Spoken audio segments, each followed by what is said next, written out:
you'll see one drop down. Just click on that. There you'll find a pen kind of thing. You just have to disable annotations. Just a minute, I'll just see that. I'm not able to share the screen. What do I do? Bottom you can say screen share option. Yeah, but Before you click on the shares, before you click on the share screen option, you have to just see to it that your PPT is on. Just open your PPT and minimize it. Don't close it. Sir, there is a share content. Sir, there is a share content option.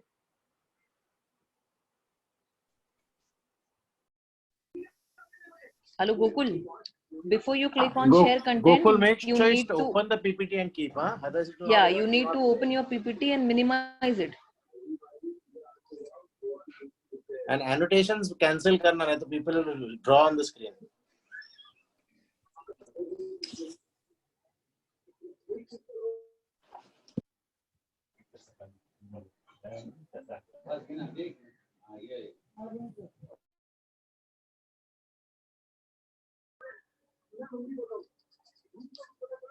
Gokul, unmute yourself.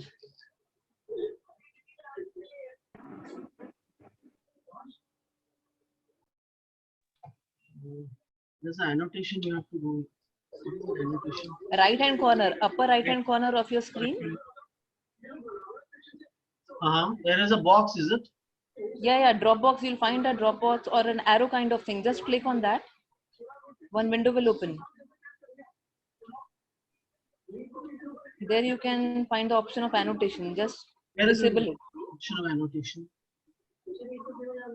A right hand top corner. And top corner. Speaker view. The speaker view. No.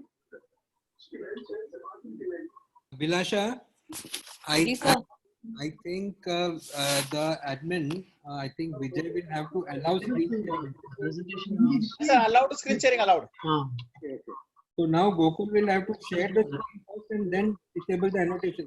Gokul will share the screen first. I'm sharing it now. Yeah. But we cannot see your screen. Yeah. Now screen started. Now it has come. Now it has come. In the center, you see the two options. The drop down.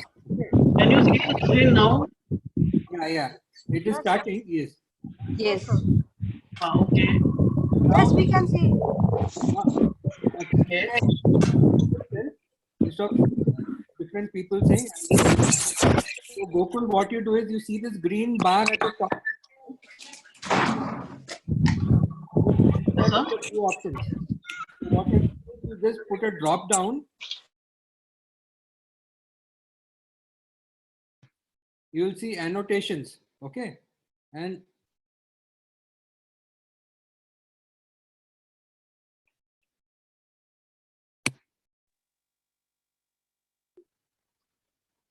Sir, I guess it is already disabled because we cannot see the pen option now. Okay.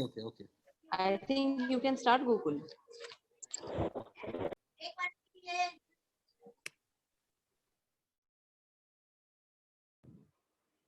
Gokul sir, you can start. Yeah. So, good evening, everybody. This webinar is on wisdom of wisdom tooth. Now, this particular topic was allotted to me a couple of weeks back, and I was supposed to be presenting it on 28th, and a couple of days earlier I'm doing it because of the change in the schedule. But anyways, I would like to thank the Association of the Maharashtra State Chapter of the Association of Oral and Maxillofacial Surgeons of India. I would like to thank the honorary office bearers, especially the honorary secretary, Dr. Vijay Gire, the president, Dr. Prajulit Kende, and the honorary EC members who have given me the opportunity to speak on wisdom tooth. Now, wisdom tooth is something which we all of us are extremely adept at performing the procedure, and it is something which we are very close to.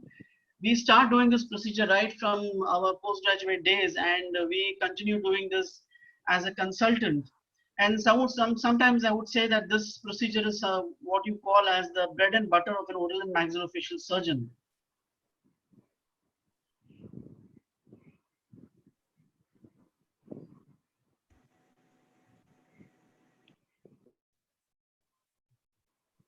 Now, if you look at an impacted tooth, now if you per se look at an impacted tooth, you can actually differentiate it from the other type of dynamic tooth presentations like an erupting tooth, an erupted tooth, and an impacted tooth. Now, what do you mean by an erupting tooth? An erupting tooth is something which is dynamic in its situation. It's erupting. It can either be visible or it can be non-visible in the oral cavity. And also the clinician can determine whether there is an adequate hard and soft tissue space which is available for its eruption.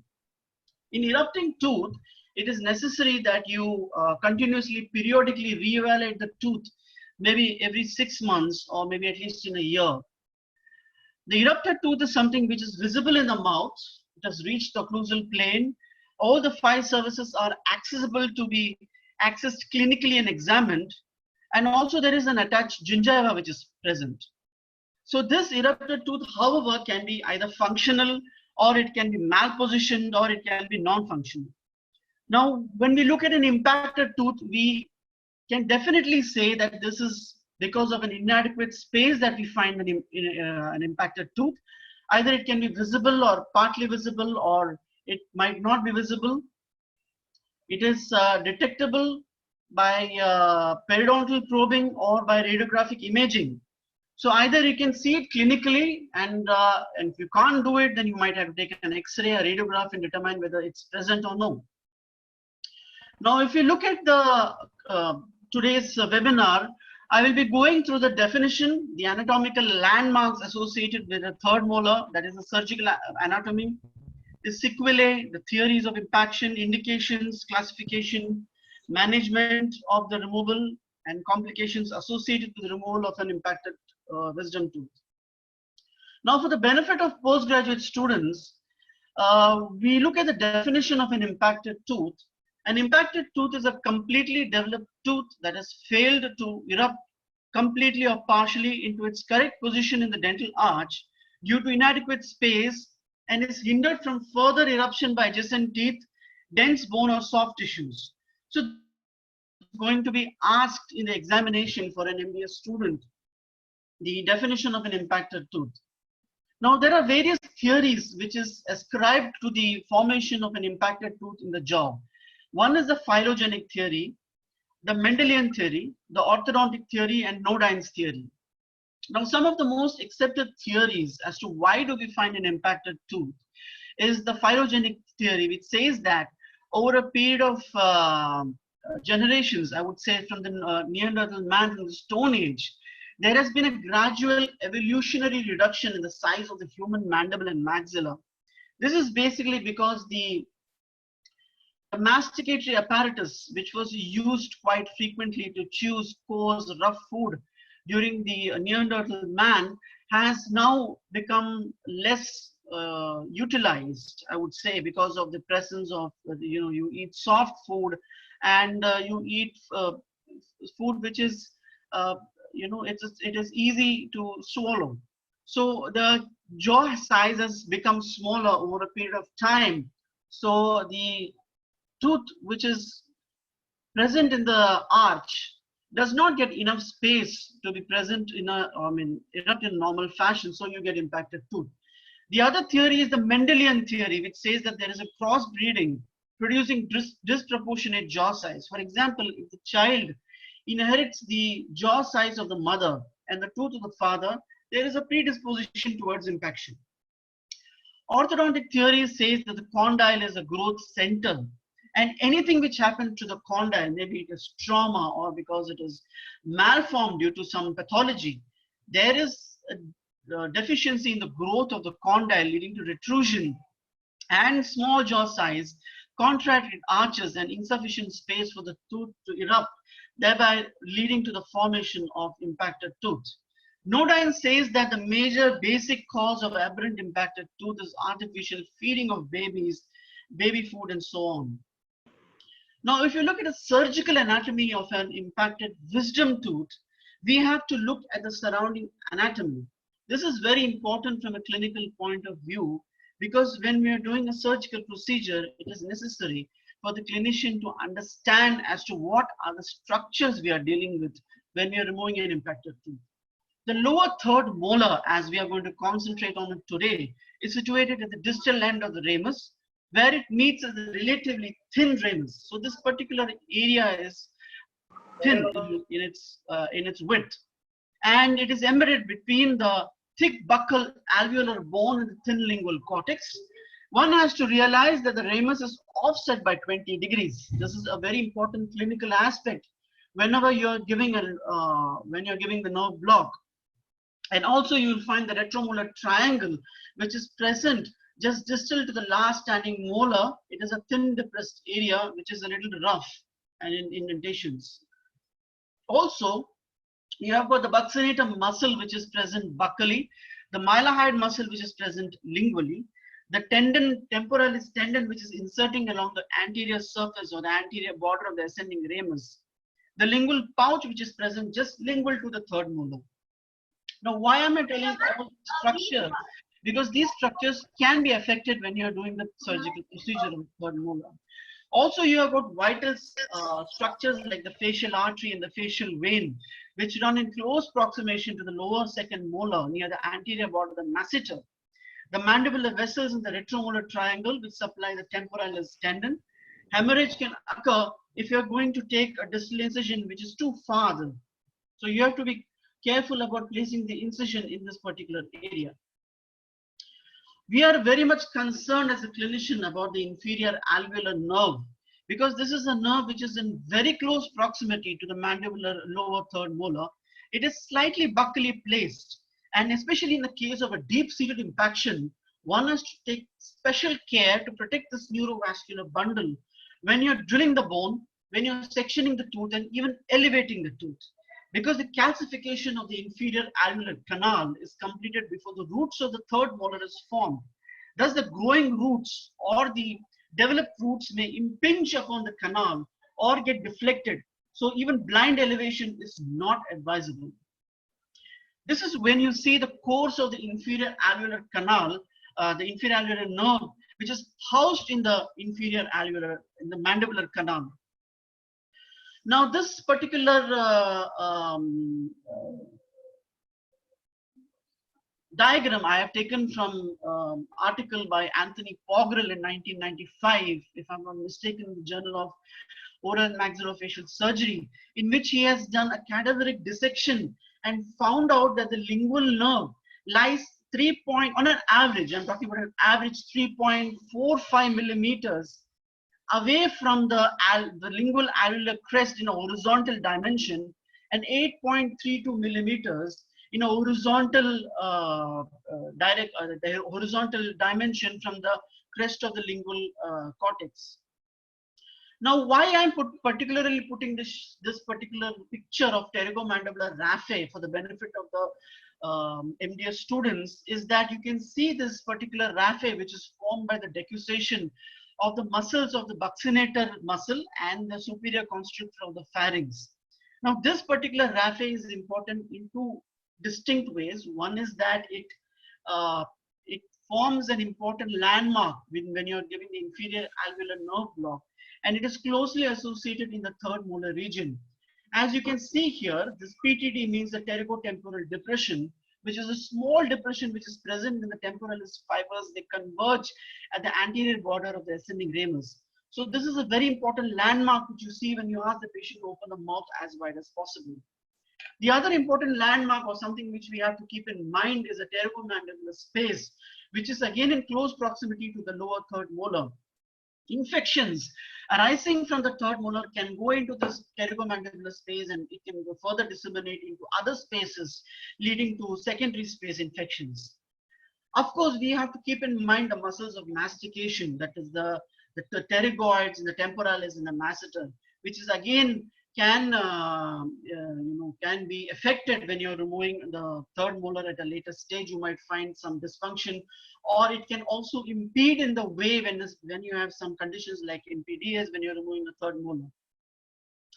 Now you look at the development of a third molar. This particular statement I've taken from this particular article by Mercier and Precious, who have talked about the risks and the benefits of removing an impacted lower third molar. This is one of my favorite articles, and I want all the postgraduates to go through this particular article. It is given in JOMS in 1997.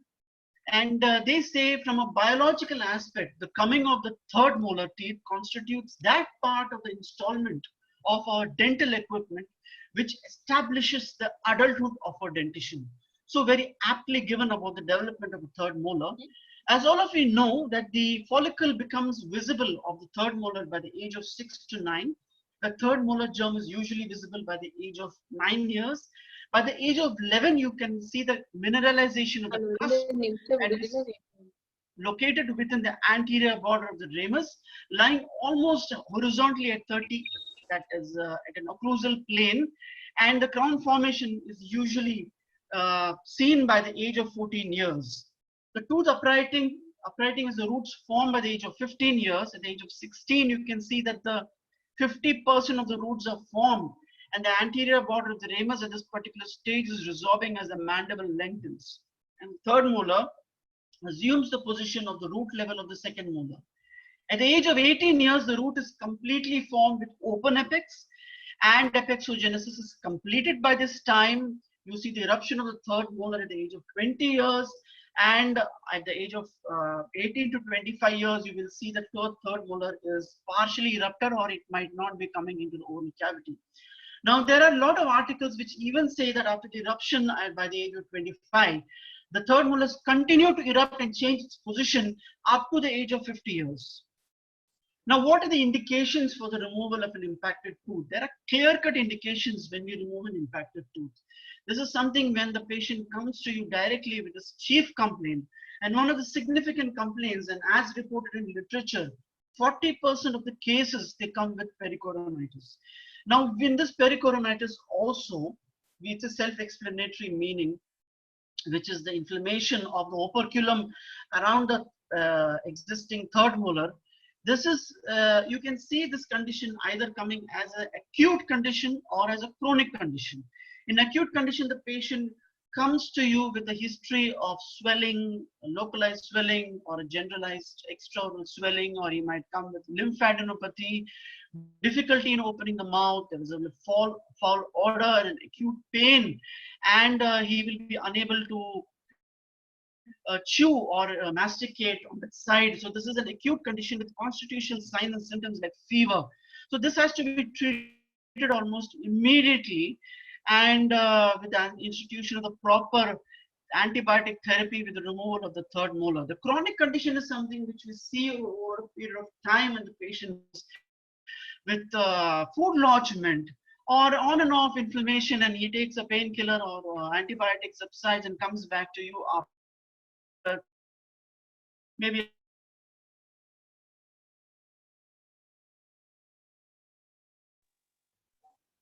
he gets it removed.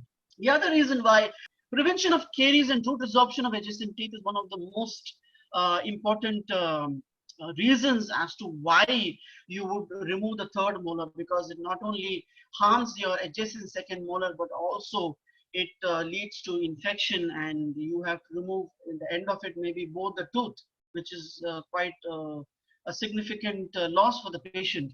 Now, perios is another one indication. Orthodontic considerations, now there is a lot of literature about whether you should remove the tooth before the orthodontist starts the treatment.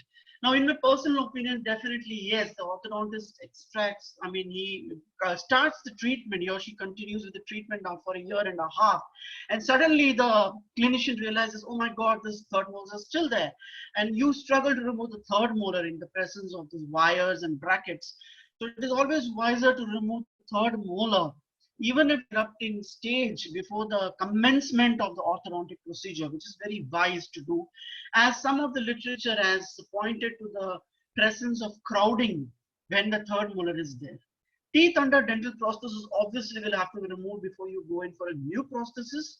Prevention of a jaw fracture. Now this again literature has said, this is one of the Chinese literatures which says that if you are going to remove the third molar, and the chances of an angle fracture substantially decreases.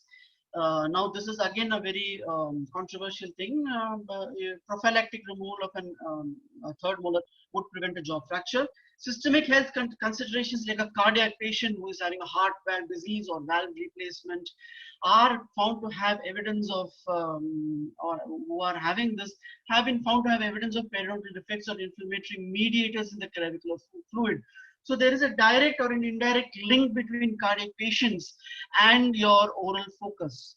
Organ transplant candidates with poor hygiene, nowadays you find a lot of patients going for transplant. So the transplant surgeon is going to definitely call you up and tell you to remove the oral focus. So one of the oral foci of infections is a third molar which you will have to remove. Systemic or organ health which is unfavorably affected by dentoalveolar inflammatory conditions. Preterm births has been ascribed to the presence of impacted teeth, kidney disease, heart disease, among others. Now, this is also a very significant reason, even though it is very small, but definitely one of the reasons as to why I would remove a lower third molar. The incidence of cysts and tumors around an impacted third molar. This is an article by Guven et al. In International Journal of Oral and Maxillofacial Surgery in 2000, which has said that the incidence was around 3%. Literature says that the incidence of cysts or tumors occurring around a third molar is between 0.5 to 3%. So it is necessary for the clinician to consider this aspect and definitely go in for the removal of the lower third molar. As you can see in this radiograph, you can see the clear-cut presence of a cyst which is associated with the lower third molar, and a plexiform, a follicular type of ameloblastoma, unfortunately, which has developed in this patient with a lower third molar. So all these more reasons as to why you should go in for the removal of a lower third molar. Preparation for an orthognathic surgery, there are two schools of thought. One school says that you will have to remove the tooth 6 months prior to the orthognathic surgery so that you have a good amount of bone formation, so that the less chances of complications occur in an orthognathic surgery. The other school prefers to remove the wisdom tooth during your orthognathic surgery, when you're performing the orthognathic surgery. Economic considerations, auto-transplantation and cheek bite are other factors wherein you will have to go in for the removal of a lower third molar. Contraindications, obviously, when the patient is not medically fit, you cannot go ahead with the removal. Involvement of vital structures like the presence of the third molar in very close proximity to the maxillary, to the mandibular nerve, wherein you can definitely say that the possibility of anesthesia is extremely high after the removal, or if there is any other tumors like a vascular lesion which is present in relation to the third molar. Prosthetic considerations, if you have a third molar which is present and then in the first molar or the second molar is absent, you can use it as an abutment for your bridge. Availability of adequate space, if you're going to judge, you feel that there is adequate space available, you can. The patient cannot come back to you for constant checkup, then it is necessary that you have to avoid removing the tooth. And one of the most important reasons as to why the patient doesn't come to us for the removal of third molar, especially in our country, I think even in the world, is a factor of fear. Other rarer causes of third molar impaction is cleidocranial dysostosis, oxycephaly, progeria, achondroplasia, X, cleft palate, endocrinal disorders. The order of frequency, definitely as seen in this particular slide, is the maximum. What we see is the mandibular third molar, which is frequently impacted, and the upper lateral incisor, which is less frequently impacted. So it is necessary that for an exam going student also you should remember that you have classifications for a maxillary third molar and for your maxillary cuspids, which also you should be aware of apart from knowing about your mandibular third molar. Now also in this particular slide, as it has been pointed out, that the maximum number of cases of third molar impaction is almost 30% as seen in India, and as compared to the other impaction of maxillary teeth. Now, if you come to the clinical examination, which is one of the most important aspects before you remove a lower third molar, you have to examine the oral cavity in a general way. So general examination of the oral cavity is absolutely necessary. Just don't concentrate on the third molar. Look around the adjacent tissues, the buccal mucosa, the soft palate, the hard palate, the floor of the mouth. You never know what you can detect while examining the oral cavity. Look at the condition of the first and the second molars, because it might happen that the patient will come back to you with a caries, with a complaint of pain after removing the third molars, because probably the reason of pain was either the second or the first molar, and you're not realized it and you have extracted the third molar. Also, some of the patients might come with the complaint of mobility of the second molar after the removal of the third molar. Hence, you have to check for advanced periodontitis or any mobile tooth before you go in and note it down and explain to the patient. So when a third molar has been examined, you have to look at the visibility of the crown as to how much the crown is visible, how much it is palpable clinically, and determine its angulation clinically. Also, it is important to inspect the condition of the soft tissues, gingival mucoperiosteum, tapering of the gingival mucoperiosteum, because you want the health, the tissues to be, the healing of the tissues to be normal after you have extracted the tooth. So these things have to be kept in mind. From the normal clinical examination, the external examination, the internal examination which you're going to do for the patient, it is also important to know you should know the age of the patient, in the sense that you take the clinical history. The age of the patient also matters. A young patient who is around, say, 20 years of age has got elastic bone, so your procedure would be much easier as compared to a patient who is maybe around 70 years who has got sclerotic bone, and the procedure becomes a little difficult.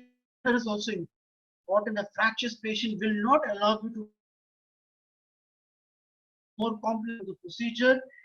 Increase in age, as I mentioned, sclerotic bone build of the patient is also an important factor to consider, because the BMI of the patient determines the difficulty of removing of a lower third molar. If the build of the patient is huge and he has got bulky cheeks, he has got bulky muscles, it becomes more difficult to do the procedure. Bone density, especially patients who are osteoporotic, are liable to have fracture of the jawbone when you're removing a deep-seated third molar. So these things have to be considered, especially when you're removing a third molar.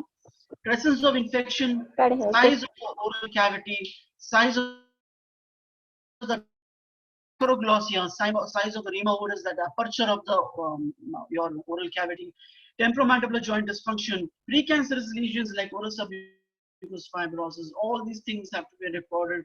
All these factors can also make your third molar removal either a little easier or it can make it more difficult for you. Now, what are the patient factors? Now, from this, there is apical root in the cortical bone which can break, and it can lead to difficulty for you to find out where exactly this apical third is present. It can increase your surgical time. It can increase the complication. Dilacerated root, uneven anesthesia. So it is absolutely necessary that you have an adequate and a profound anesthesia when you're doing this procedure. Since most of the third molar surgeries are performed under local anesthesia, you have to consider atrophic mandible, which is liable for a pathology, which is liable for a fracture when you're doing a lower third molar, limited surgical access. So you have to consider in a holistic way when you're extracting a lower third molar, not just look at that particular tooth and try to remove it. Now, there are several authors who have described the factors which is related to your third molar. Like, for example, I have put on the screen the factors related to age. You can definitely go through this presentation later on and refer to these authors. The authors who have referred to the gender of the patient when you're removing a third molar, and the authors who have referred to the body mass index, cheek flexibility. Now, why I have included the upper third molar is something when I do a lower third molar, I always feel that the clinician should examine the upper third and he should advise its removal, which is very necessary, because that upper third molar eventually is difficult to clean. It can develop caries. It can come out of occlusion and start over erupting and migrating downwards, causing trauma over the flap of the lower third molar region and cheek bites. So it is necessary that you explain to the patient as to why an upper third molar also should be removed as a lower third molar when you're doing it. Now, the next thing is, once we have finished the clinical examination, it is necessary that we take a good set of radiographs. Now, this like intraoral periapical radiograph, an OPG, that is an orthopantomograph, and additionally you can have a cone beam CT as required for each and every case. Now, as you can see here, you can see that the third molar, when you are taking an IOPA, it has to involve your first molar, part of the first molar, the complete second molar, and also you will be able to appreciate the bone pattern which is surrounding this particular third molar. It has got a bulbous root. You can see the tram lines of the inferior alveolar canal, that is the mandibular canal. Also, you will be able to identify or appreciate the distal aspect. You can see there is a lot of bone which is present around this particular third molar, so that becomes a difficult extraction. Now, all the PGs who appear for the exam definitely have to do a tracing. So I would advise you to follow this particular pattern of tracing, like when you take a lead acetate paper and you take an OPG tracing or an IOPA tracing, you trace the anterior border of the ramus, you trace the follicular lining, you trace the third molar which you are going to remove, the intercrestal bone, the second molar, the inferior alveolar nerve. So these things are necessary that you are going to trace it when you are removing the third molar and present to the examiners and discuss it with them. Now, the other thing which is important for you to understand when you are removing a third molar is the relationship of the third molar to the external and the internal oblique. Posterior to the third molar, your difficulty increases. If it is slightly posterior or it is overshadowing the third molar, then your difficulty is less, because the amount of bone which is present becomes less for you to remove. The arc of rotation, as given by Jeffrey Howe in one of his articles, I think VJOMS, says that if you're going to draw an arc, that is, you take a, you trace it and you draw an arc which is going to bisect the distal aspect of the second molar, then definitely you will have to go in for the sectioning of the third molar. You cannot remove this tooth in total. Now, another thing which I would advise for all the people, I mean all the clinicians to follow is not just do an IOPA, but also definitely you should have a good OPG, which is absolutely necessary, because OPG is a survey X-ray. It will give you a lot of clues as to what are the other things which is present, like the presence of the upper third molars, whether the tooth is present, any other supernumerary tooth is present in the jaws, angulation of the tooth, vertical relation to the second molar, identifies any other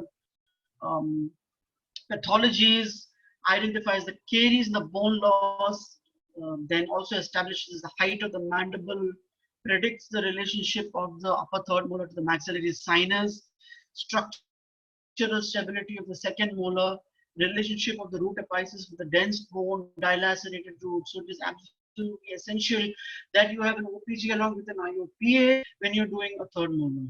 Of course, you have an added tool today, that is a cone beam CT, which is necessary when you feel the angular canal. Though this, by doing a CBCT, you are not going to avoid damage of the third molar when you are moving, but definitely you will be able to predict it. From a medical legal point of view, you should have this particular radiograph, you have this particular imaging tool, and also you can correlate it with your OPG or your IOPA and explain it to the patient about the possibility of paresthesia which can occur post-operatively. Now, this is a very classical article given by Rood and Shahab in 1990, which who have described the 7 typical classical warning signs associated with an impacted lower third molar. They have described the 7 warning signs as darkening of the root, deflection of the root, narrowing of the root, dark and bifid apex, interruption of the white line of the canal or the tram lines, diversion of the canal, narrowing of the canal. So this is very important for you to look out in a radiograph. There are several instances we might miss out on these radiographs because you may just see them and just keep them aside. But definitely one of these definitive signs can give you an idea as to whether the inferior alveolar nerve is going to be affected during your procedure. Now, there are two aspects of this. One is which is not related to the canal. You can definitely say that in this particular tracing, you can say that there is an overlapping of the mandibular canal on the root. So either it is adjacent to the root or it is superimposed. The other where it is darkening of the root definitely says that the density of the root is altered. So you will see the darkening of the root. When the canal crosses the root apex, it can be identified with a double periodontal membrane shadow of the bifid root apex. If there is a sudden narrowing of the root, definitely it indicates there's a grooving of perforation of the canal, and the root may be deflected buccally lingually or when it reaches the canal. So that is a deflection of the root. So these are the definitive signs in which you can predict the injury to the inferior annular canal. So what I'm trying to say is that it's not just your CBCT, but even your common X-rays on OPG and an IUP can definitely help you to locate the warning signs. Now, this is another article which I have gone through it. I would also advise again the PGs to go through it, which gives you a classification of the impacted mandibular third molars on cone beam CTs. They have given a classification as to how close your mandibular third molar is to the canal, and based on the CT images, they have given a classification. So please, all of you, go through this particular article. Now, we have various literature which speaks about the root of the third molar. You have the root curvature, you have the proximity to the inferior alveolar nerve, you have got proximity to the adjacent roots, you have got literature on the root development, your root number and root width. Again, this is important in the exam point of view. Now, if you look at the tooth, we have to just not look at the tooth per se, we definitely look at the morphology of the root, because this is also going to give you an idea as to whether your tooth is going to come in toto, whether you have to section the tooth or you might have to leave a root piece inside, or whether it's going to be a difficult, possibility for difficult index increases. So you see in this particular IOPA that you will see that the roots are splayed apart, the buccal and the mesial and the distal roots are far away with a good amount of interradicular bone. Also, you can see there is a dilaceration of this root. You can see there are more than 3 roots. So sometimes when you're extracting the tooth, you'll be surprised that on the OPG or X-ray that it is 2 roots, but suddenly when you extract the tooth, you'll find 3 roots. So it is necessary to radiographically interpret as to how many roots are present.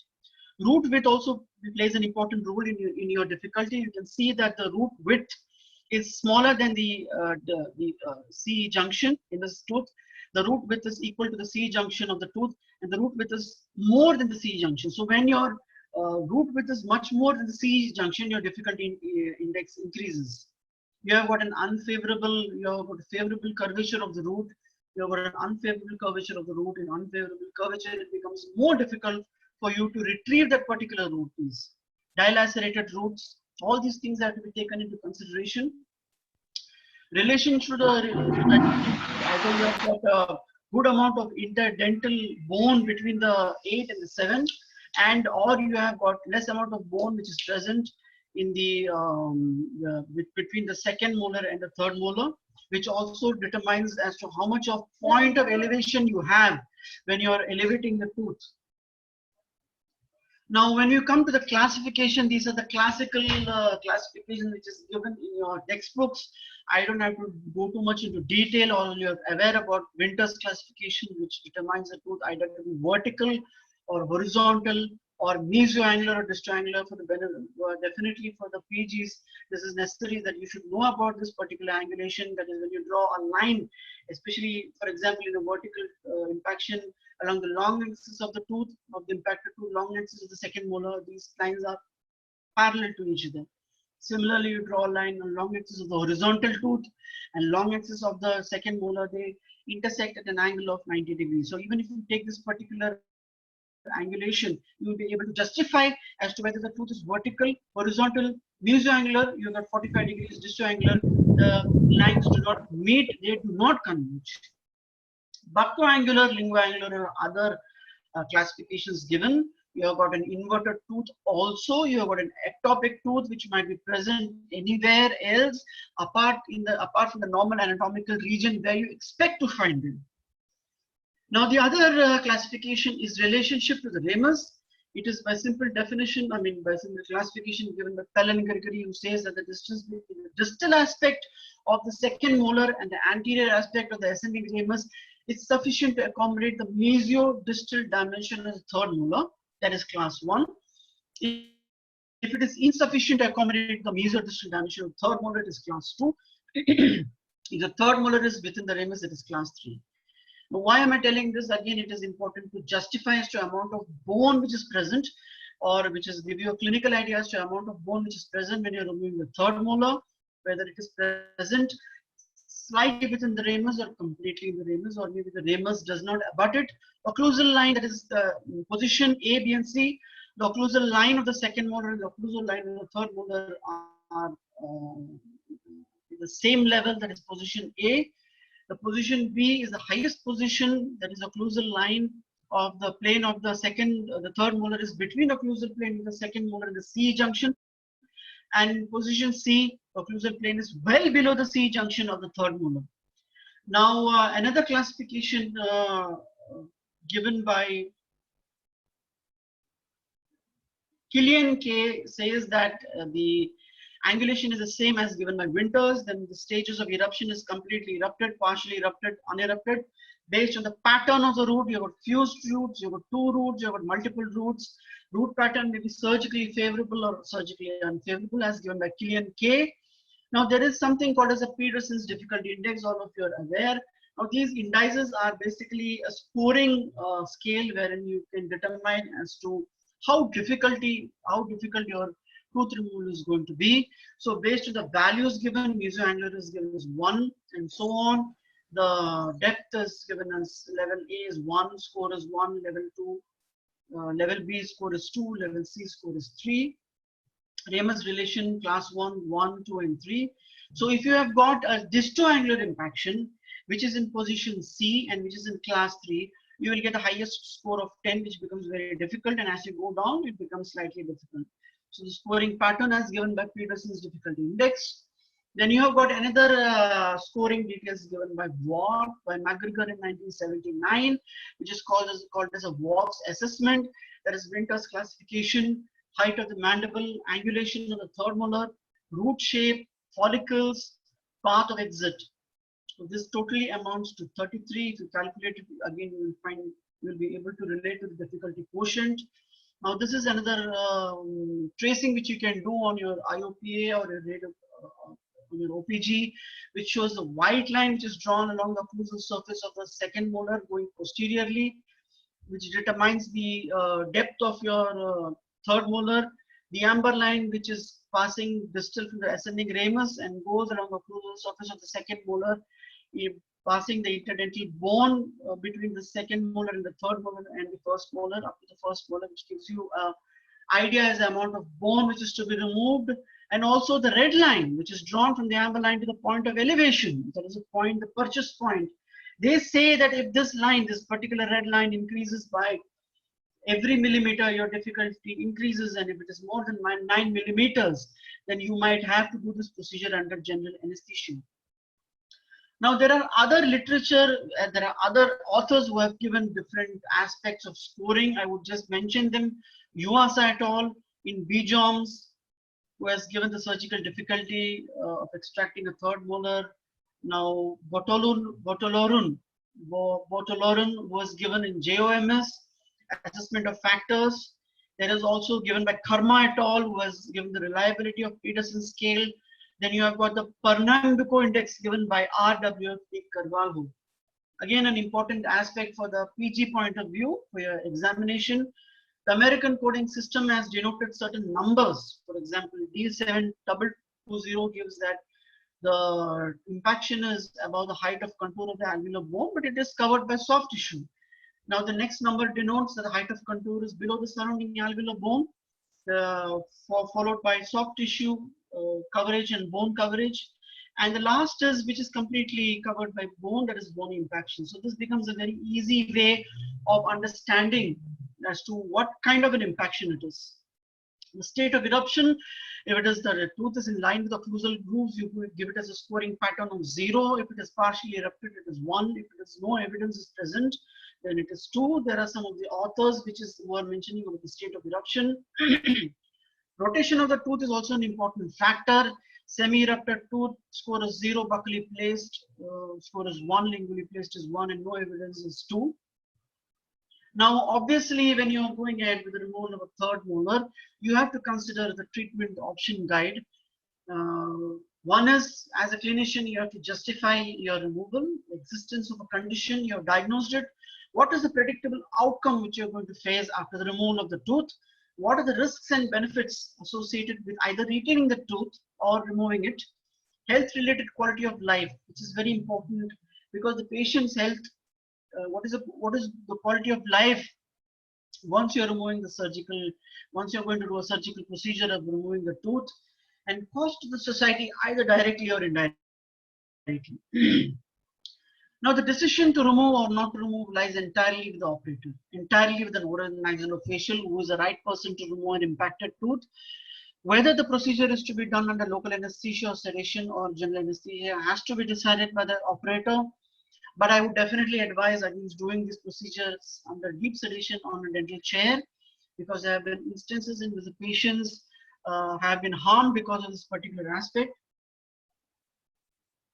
Also, you can consider doing this procedure. We are very we are very lucky that we can do this particular procedure under local anesthesia on the dental chair, because this procedure can be easily done on in the office settings with a good anesthesia, with a good profound anesthesia, or the procedure can be done under general anesthesia. So the operator depends on the operator as to how you're going to do.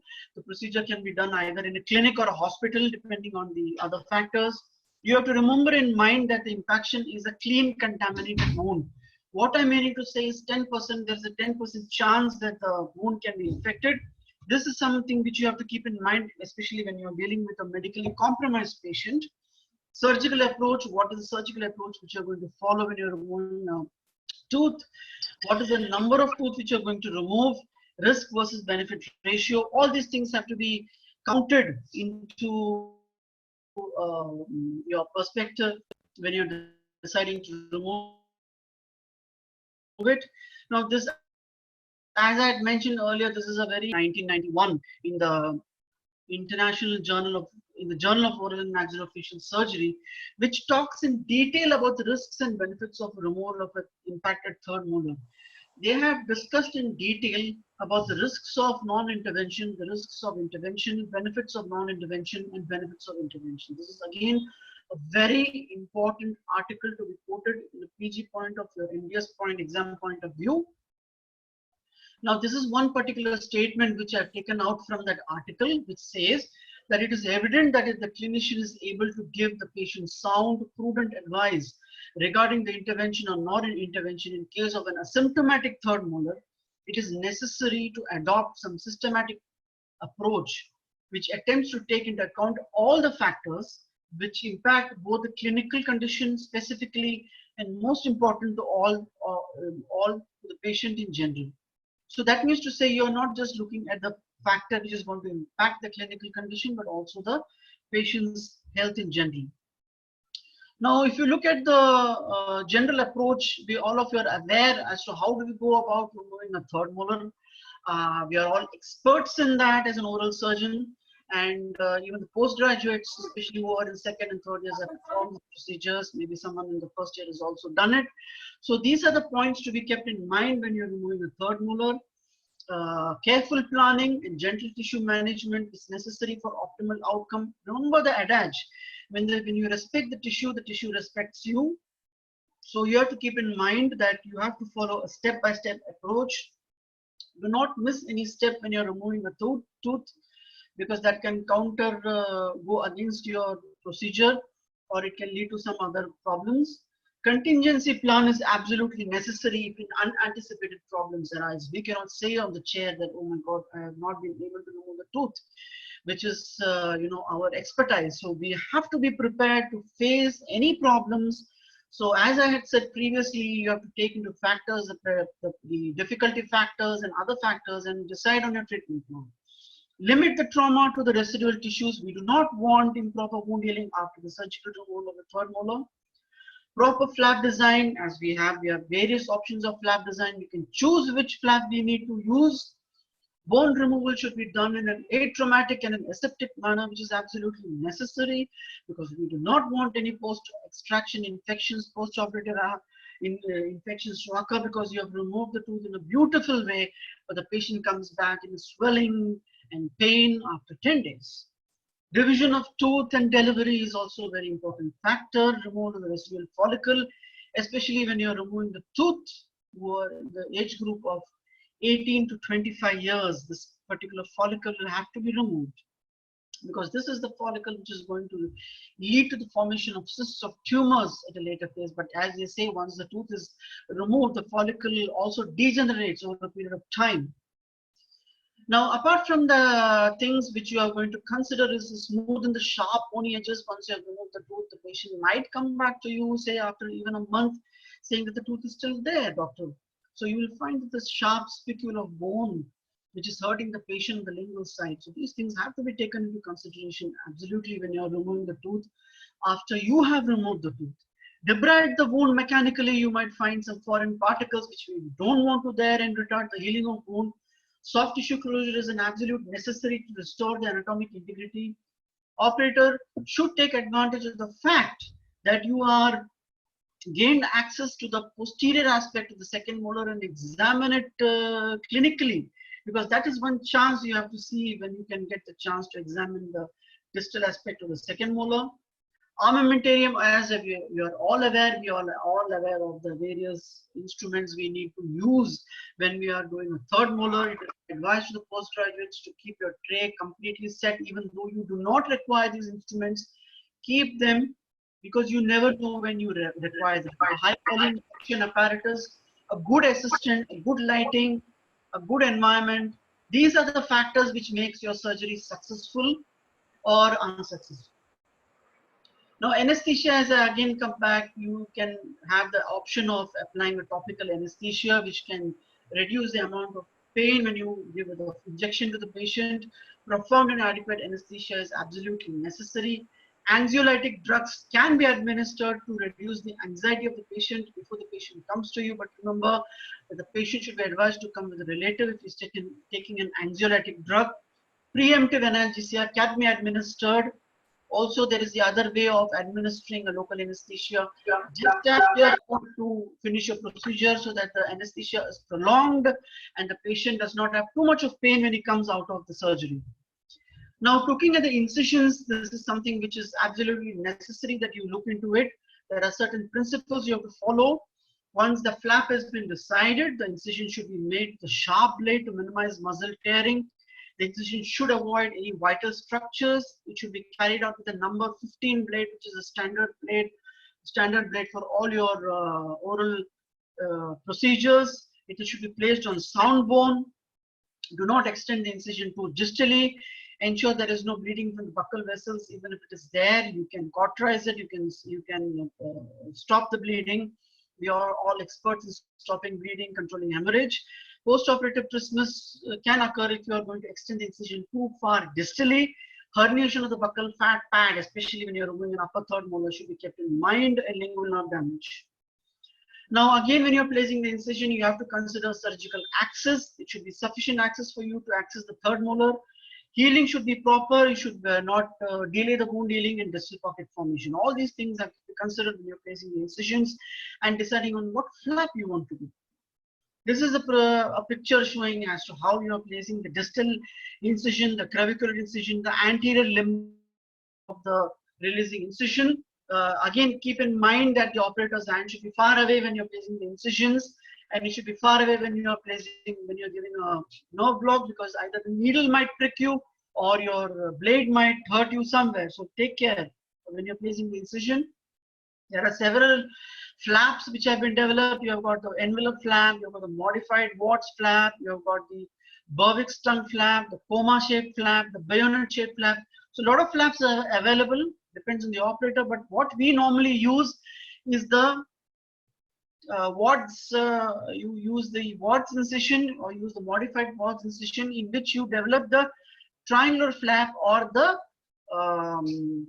what do you call as the rectangular flap, as we call it, once you take the modified Watt's incision, a trapezoidal flap. Sorry to say that. This is the two standard flaps which you employ when you are removing the third molar.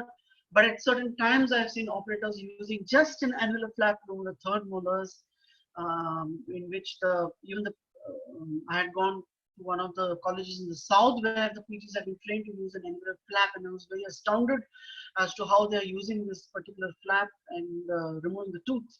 Of course, annular flap can be used only in certain cases, not in all the cases.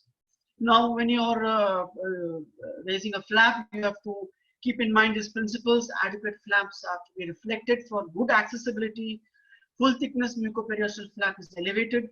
We should not compromise on the flaps, as we do not want any tearing or lacerations of flap which can impede wound healing. It is necessary to include the papilla, or you can exclude the papilla depending on the operator's choice. I include the papilla. Design of flap should be kept in mind. It is absolutely important that you use the right instruments like Minnesota's retractor or L-shaped retractor or Austin's retractor to retract the flap when you're doing the procedure, because we do not want the flap to be harmed. Avoid excessive retraction, as it would increase the post-operative edema and post-operative complications. Reflections of the flap should be restricted to the external oblique ridge laterally, because we do not want too much of edema post-operatively. The flaps should be raised in the subperiosteal plane. Whenever you have raised the flap, we go on to the next stage, that is the bone removal. The aim of the bone removal is to expose the crown by removing the bone, overlying it or around it. Remove the bone obstructing the pathway for the removal of the impacted tooth. The types is by consecutive sweeping action or by burrs or by your chisel and mallet technique. Again, the chisel and mallet technique has gained prominence because of the COVID pandemic. How much of bone has to be removed? We should remove the bone till we reach below the height of contour of the tooth, where we can apply the elevator. Extensive bone removal can be minimized if you're going to section the tooth. This is another article which I came across, which says that it is necessary that coolant has to be constantly be there when you're drilling the bone, because they say that the bone necrosis happens at a temperature of 47 degrees Celsius. The PGs can refer to this article when they're putting this. So fissure burr is ideal for trough development, or as we call guttering of the bone around the tooth. And for sectioning of the tooth, the burr should be at least 1.5 millimeters in its diameter and 7 millimeters in its length. We can use a 702, 703 or a number 8 burrs to create a trough around the tooth. Sterile irrigation is absolutely necessary to prevent desiccation. Guttering of the tooth is called, technique is called as a Moore and Gilbey is called a technique in which the bone is removed buccally and distally. It is done beyond the line, cervical line. The bone removal is in form of a trough or a gutter. Remove limited amount of bone, and once you have achieved, once you see the bleeding, you can say that you have reached the cancellous bone. Now this is a pictorial representation, a picture about how you go about removing the tooth. You have raised the flap, you have protected the flap with a retractor, you have removed you're going around the tooth with buccal and the distal guttering with a burr.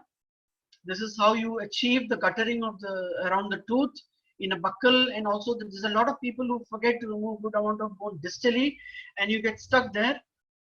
After the guttering has been achieved, then you can go ahead with sectioning of the tooth.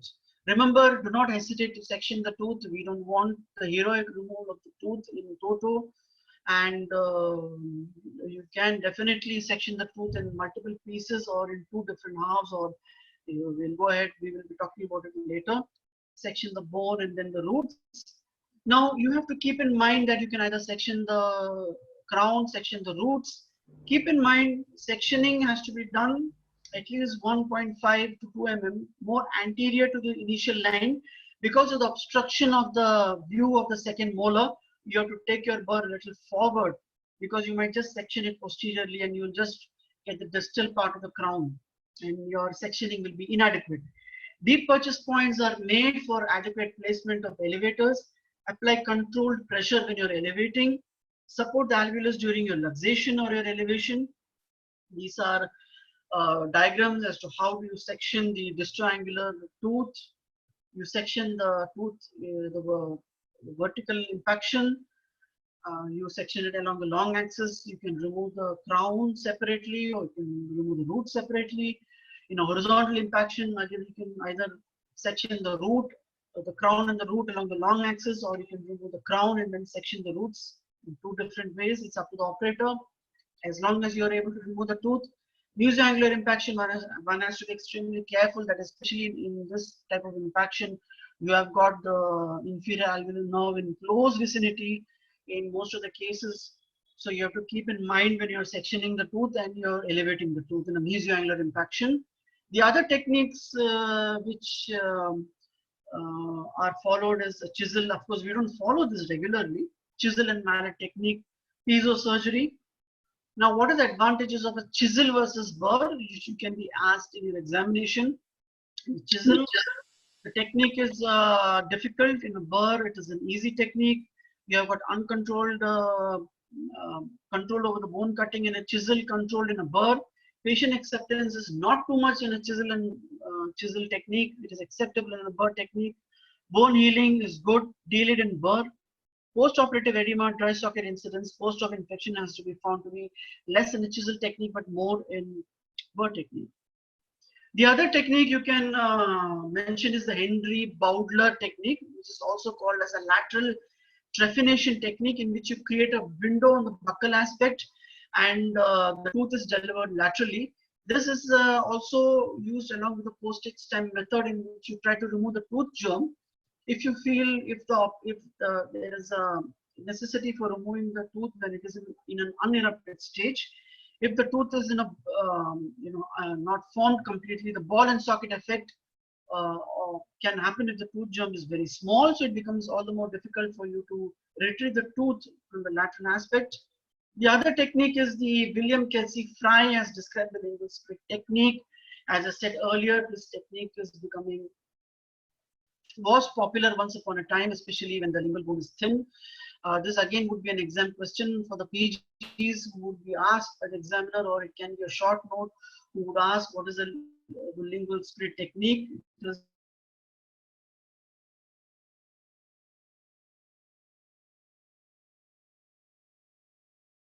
Which can occur as the lingual nerve injury, which is at risk in this particular technique.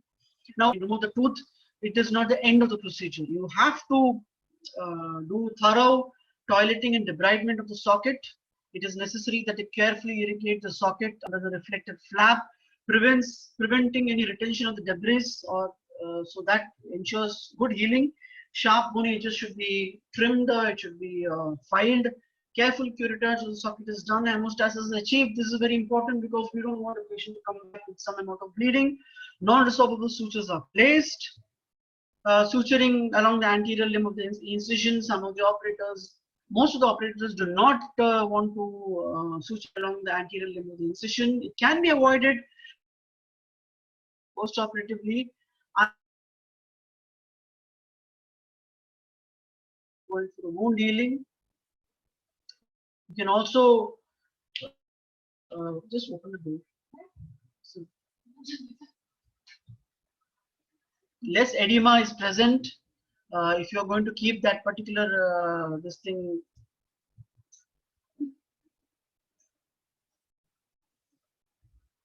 there is some problem with my time. Gokul sir. Yeah. Go on, sir. Yeah, but I am not able to. There's some network issue here. Yeah, there was a. Still, the network issue is there with me. I think I'm not able to continue. You're audible, sir. I'm audible. Yes. I'm audible. Yes.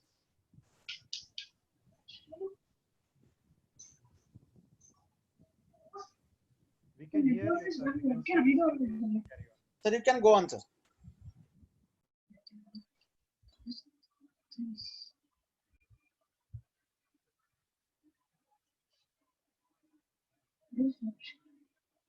Just a moment. I'll just come back to you in a minute. Sir, no issue. Dr. Nilesh, can you come in? Hello. Can you hear me? Yes, I'm back. I'm back. Okay. Okay. Is it sorted? Is it sorted? We can take few questions in between, whichever way you prefer. I am going back, sorry. So the toileting and debridement of the wound is, suturing of the anterior limb of the incision. If it rests on sound bone, it reduces the edema. You can also put a glove drain, and you can avoid suturing it. But if required, you might have to place a single suture in order to ensure that the wound healing is adequate.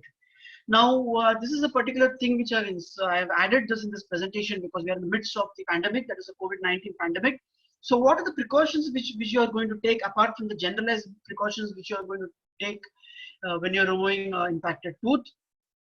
One is they say that before starting the procedure, any intraoral examination or procedure, rinse the mouth with an antiseptic solution for at least 30 seconds to 1 minute because it decreases the viral load in the oral cavity. It can either be a 1:1 dilution of 1.5% hydrogen peroxide or 0.5% 1:20 dilution of 10% povidone iodine. The povidone iodine has been shown to have a significant virucidal activity for at least 3 hours, and it has been recently been recommended to coat the oral cavity and nasal passages of both the patient and the operating team before the procedure. Keep in mind that especially when you're doing this procedure in today's situation, go for a minimal type of surgery, use minimal releasing incisions, no extensive incisions. Incisions are placed preferably along the sulcus, so you can think about the envelope flap which comes into role now. Splitting the tooth is recommended only if it is absolutely necessary. Limit the irrigation which you do. Use 0.5% betadine in additive to the irrigation which you're doing. Bird selection, they have advised to use a 701 bird, which I feel is a very small bird, but of course, you can also use other birds like 702 and 703, which are the standard birds, but try to avoid using large birds like number 8 and number 10. Use a tip irrigation system. Keep the RPM as low as possible, but it should be efficient enough to cut the bone. When you're withdrawing the local anesthesia, use an aseptic technique without contamination. Avoid sprays. You can also inject 0.5% of betadine in saline pouches and physio dispensers when you're doing the procedure. A high volume evacuation suction is necessary to be held by the assistant when you're doing this procedure. Suctioning at the posterior 1/3 of the cavity has to be done very carefully or to be avoided to prevent gag reflex or coughing by the patient. As they say, the role of chisel and mallets is again come back because of the possibility of aerosols. So if anybody is well versed with this, you can go ahead and do this osteotomy. They can do this removal of the tooth with chisel and mallet technique. Resorbable sutures are preferable to be placed. Longer needles should be used over shorter ones. Use a gentle force. Hand extended for close rangeless platter. Avoid acute bends in the needle. Maintain, of course, distance from the oral cavity. So these are the points to be considered in today's scenario when you're doing a third molar, apart from the other precautions, which I will not be going too much into detail because a lot of guidelines are available for you to go through and use them during the third molar procedure. Now, another thing which I would like to throw a light upon is coronectomy, which is not a very oft-used procedure, but which has been described in literature and again is an important exam question which might come. Coronectomy or is a deliberate vital root retention which has been proposed as a means of removing the crown of a tooth but leaving the roots which may be intimately related to the inferior alveolar nerve untouched so that the possibility of the nerve damage is reduced. So we use this technique especially when you want to avoid damage to the inferior alveolar nerve. As you can see in this diagram, you can see the burr which is at an angle of 45 degrees sectioning the crown. The grayish part can be removed once the sectioning has been achieved. You can see the lingual nerve is protected by the use of instruments, so we don't want any damage to the lingual nerve when we're doing this coronectomy. Now, coronectomy should not be done in tooth with active infection around them, particularly infections involving the root portion, which should be excluded. Mobile teeth should be excluded. Horizontal impaction should be excluded. There is no need for any active root treatment after you remove the tooth and retain the root. And the correct method is to leave a retained root fragment 3 millimeters inferior to the crest of bone. So these are some of the principles related to coronectomy. This is the article which written by Pogrel et al. In the JOMS in 2004, can be relied upon by the PGs. Now, once you have removed the tooth, obviously we come to what do we prescribe, that is therapeutic agents like antibiotics, analgesics, steroids. You have to either give them as a prophylactic therapy, antibiotics, or an empirical therapy. Since impaction is a clean contaminated wound and the risk of infection is 10%, perioperative antibiotics do play a role, especially in our country and in medically compromised patients where the risk of infection is increased. Immunologically compromised patients like who are having neutropenia, patients who are susceptible to subacute bacterial endocarditis, protocol of antibiotic prophylaxis should be followed in these patients. Patients who are having a prosthetic joint, possibility of a prosthetic joint infection. It is imperative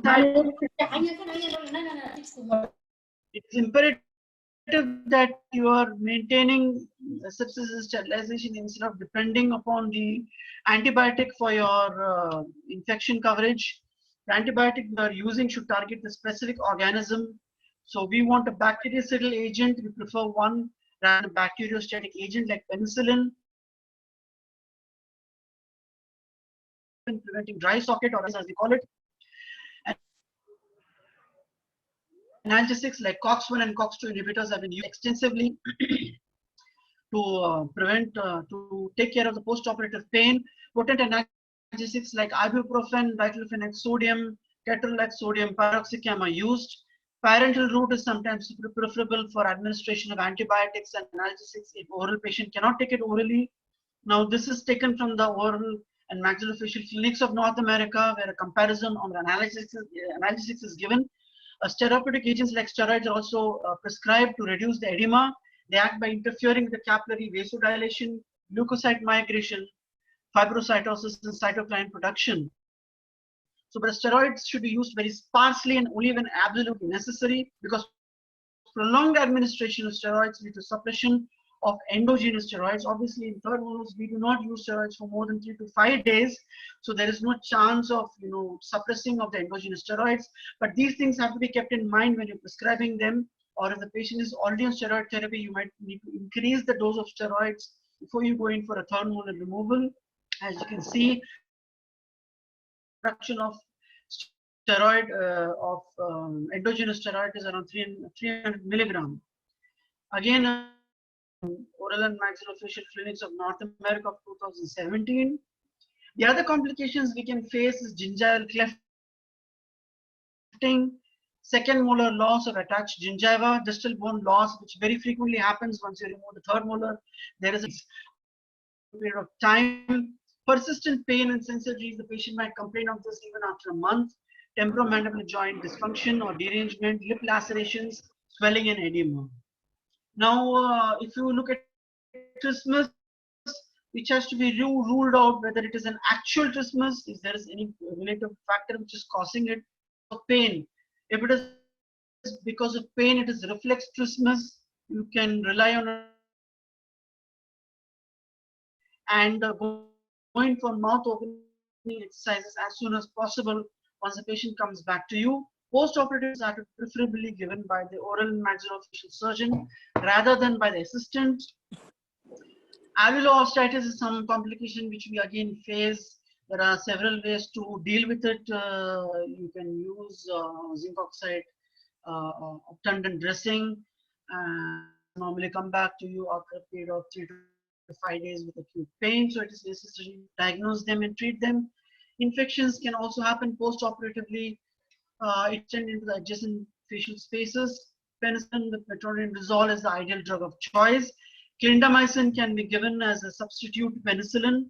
The infection rates as given in this particular slide range from 1% to almost 11%. Apical, now the next complication is something which we always think about is root fracture. What do we do when an apex is there, or whether it is difficult for us to retrieve? So whether we can leave it, but they say that do not leave, you can leave the third in an uninfected tooth because it can eventually migrate or it can come up coronally after a few months. It is necessary to inform the patient that you have left root piece inside. Please don't be too aggressive when you're doing more benefit to the patient. It can do more harm. The tooth can be can get displaced into the lingual pouch, where if you are retaining tooth, it is necessary that you do sequential radiographs to assess the situation. Bleeding and hemorrhage can also be one of the complications. So this can either be a bone bleeding or a soft tissue bleeding or a bleeding from an arteriovenous malformation. So it is necessary to identify the source of bleeding and control it. If you're doing a procedure in one of these patients who are medically compromised at hemophilia and von Willebrand's disease, I would advise you to go in a hospital with a hematologist who is seeing the patient in close coordination with the hematologist who is treating the patient under your observation and under his observation, and then you remove the tooth, because at times these wounds can bleed excessively and then you can have a lot of problems post-operatively.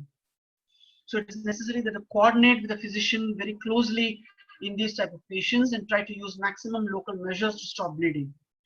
Antithrombotic medications like warfarin sodium should be discontinued or switch to heparin regime before you remove the tooth. Antiplatelet agents, and again there is a lot of literature whether you should stop these agents before the removal of the tooth or whether you should continue with them.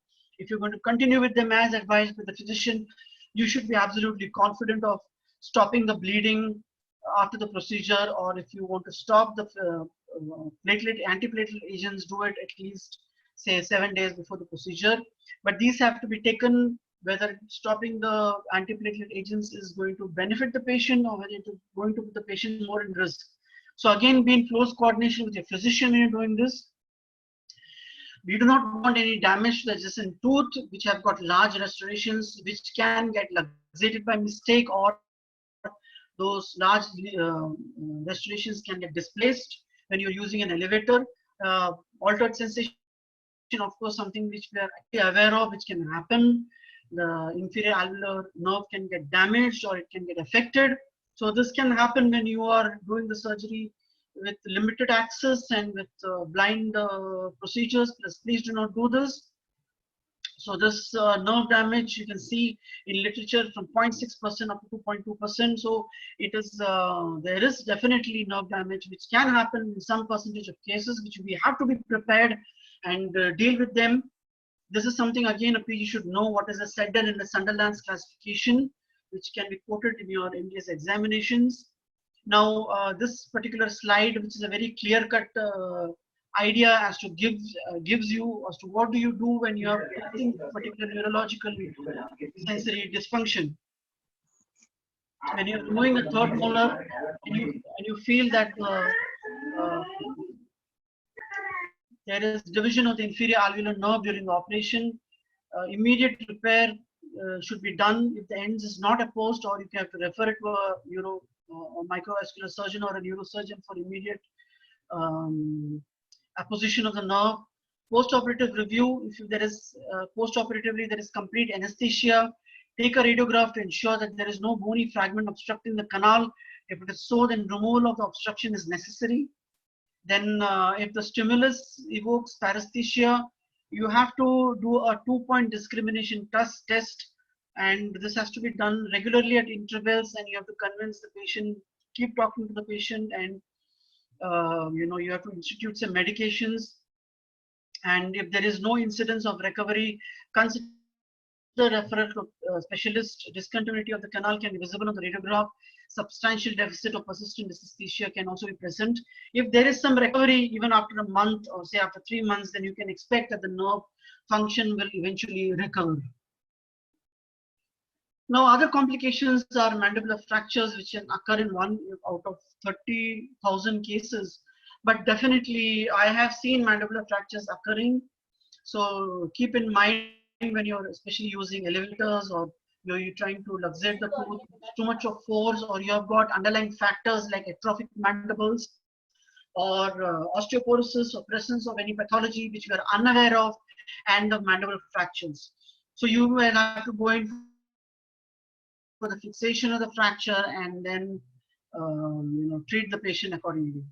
The other complication which can occur is displacement in the lingual space. The lingual pouch, you don't have to actually worry about it. Just ensure that you stop the procedure at a particular time.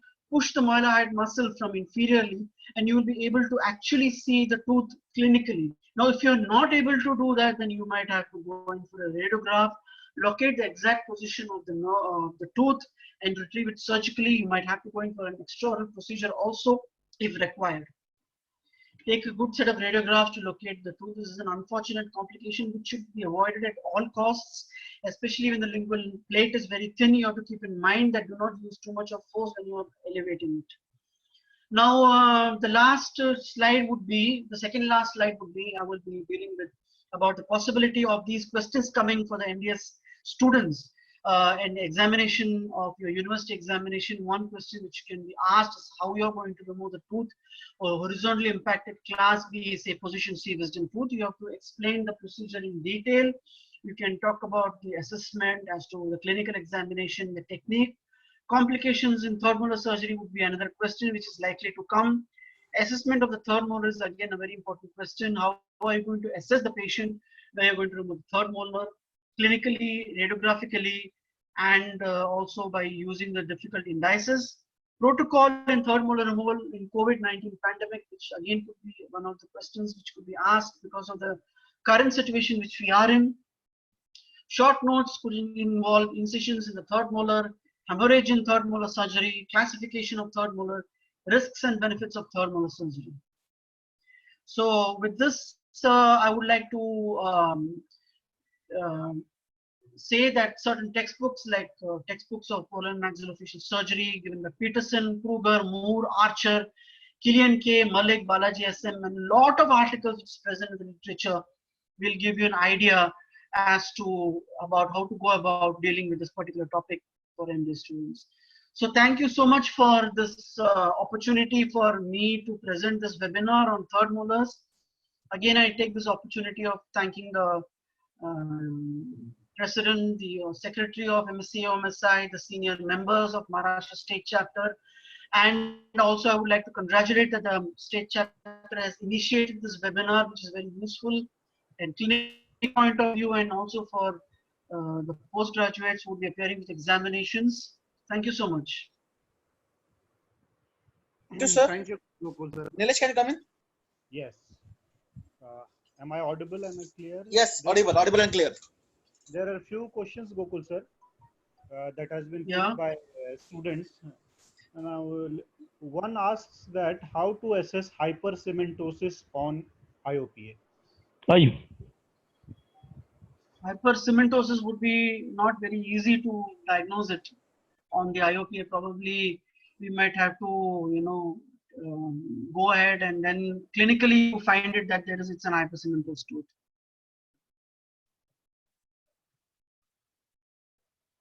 Please don't unmute yourself.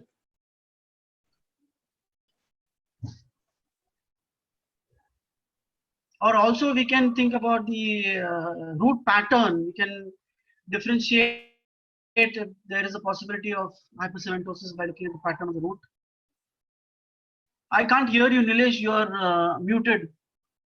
Nilesh, you're muted. Yeah, am I audible now? Yeah, now you're audible. Yeah, Now you're audible. I think the person who asked this question, I think you can diagnose it hypercementosis by the fact that the lamina dura will be uniformly present. Yeah. In hypercementosis, whereas in cementoplasty, Or even the morphology, yeah. And the periodontal ligament space will be uniformly present in hypercementosis, while in cementoblastoma it will not be present. So now, question more pertaining to third molar. Someone has asked the role of retromandibular foramen in third molar impaction. What is the role of retromandibular? So Retromolar vessel they mean to ask, sir. yeah, Retromolar vessels. Like retromolar vessels are present distal to the third molar. So especially when you are extending the incision distally and buccally, you have to be careful. These vessels can bleed. So you have to be prepared to deal with this bleeding by using local fat.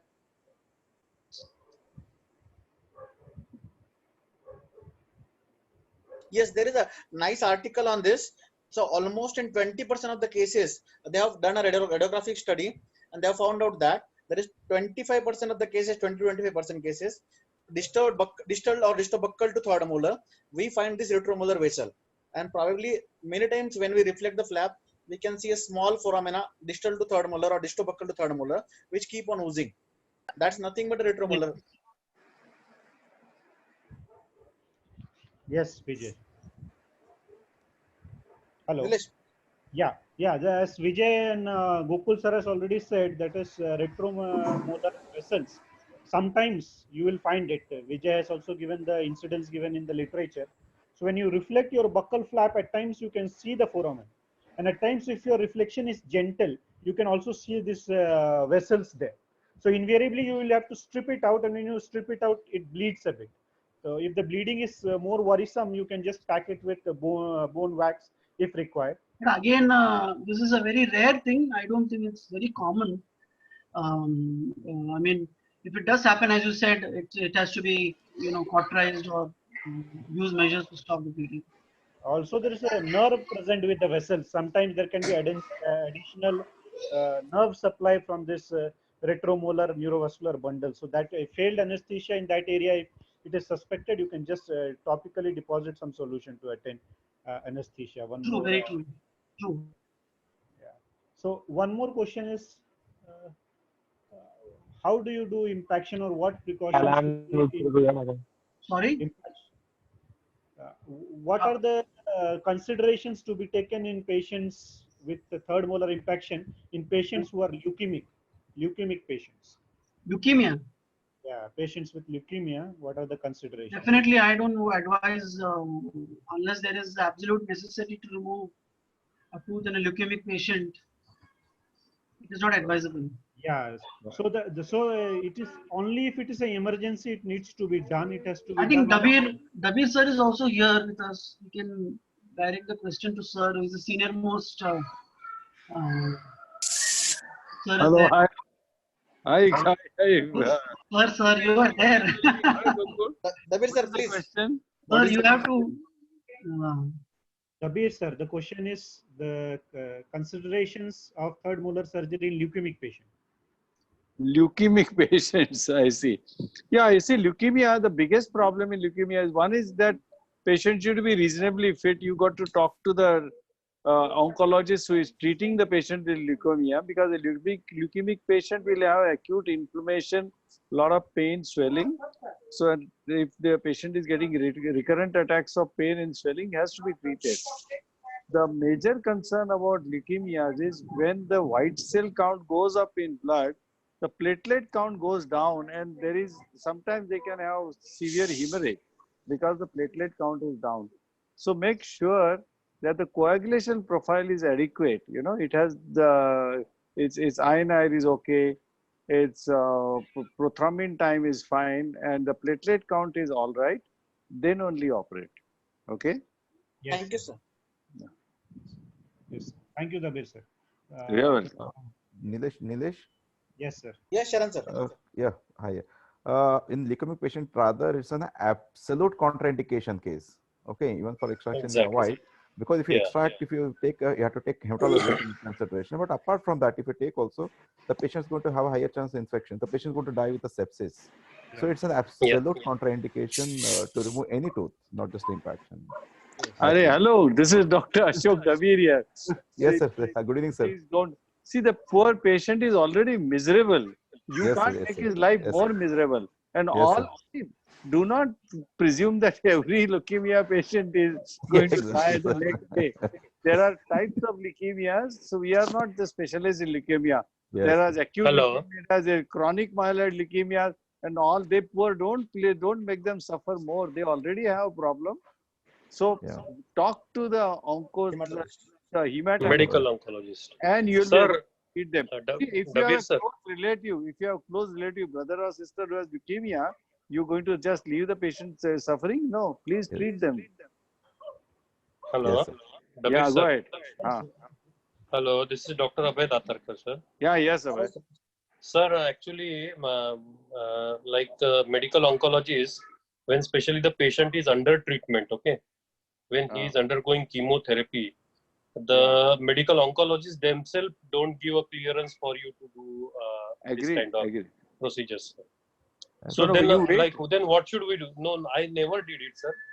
But what should we do? Like, if the patient is in a, say, dire emergency, there is a lot of pain and all these things, and there is no clearance from the medical oncology side. No, Then, yeah. See, if the patient has acute inflammation, there is infection, you have got to treat, give antibiotic and yeah, control that is the what infection. they only say. Yeah. But once the infection is under control and the patient is getting recurrent attacks of infection, then you can always treat the patient with when they do stabilize. See, you are talking of just toothache. This acute patient with leukemia develops develops acute appendicitis, There's so or many as other a problems. fall, as a fall and gets a fracture. You think you're just going to leave him alone? No, you got to control. You got to control his situation. And these guys do a great job. I have treated a number of patients, and the chronic myeloid leukemias and all that. Those patients are as good as normal. It is only for acute lymphoblastic leukemia, where the cell count, the biggest, there have been cases of patients when you occasionally hear a tooth was removed and the patient died in 24 hours, and this patient was diagnosed with leukemia. The cause is the platelet count goes down.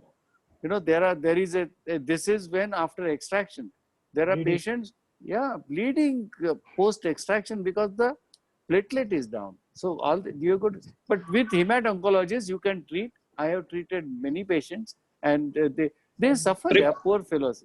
Preferably, then we have to do hospitalization and all this. Yeah. Take all care. Absolutely. It's not a day care. There is no question. No. Don't. Yeah, that I agree with you, Abhay, completely. Never ever do any shortcuts. Exactly, Do not take any risk. You are not taking risk. The patient is taking greater risk than you. Exactly. Yeah. Please treat them. Thank you so much. Thank you. You're welcome. Sir, we'll move to the next question. Yeah. Nilesh, can I ask a question? Yes, sir, please.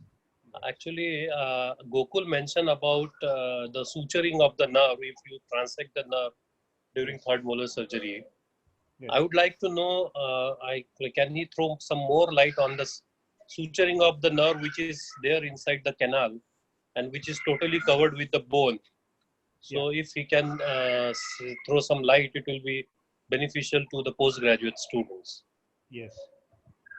So the question is suturing of the transected nerve which lies within inferior alveolar canal. That is what he mentioned during his presentation. Exactly. In a flow chart, what he has shown. Yes. I'll get Gokul. Gokul sir, you're there. You can hear me. Yeah. So you're looking at the possibility of the transection of the nerve completely, but probably you will come to know after the surgery has been done, the patient comes back with complete numbness and anesthesia. So at that point of time, if you you have to intervene, then it is necessary that you have to go into the bony canal and approximate the nerve with the help of a microvascular surgeon or a neurosurgeon. I think the question would be how to approach when it is with the intracanal, the nerve. I think Abhay sir's question is that. Is it right, sir? Sorry? Abhay sir. Hello. At that particular time. Yeah, I think Abhay sir's question was how would you access the nerve is within the canal?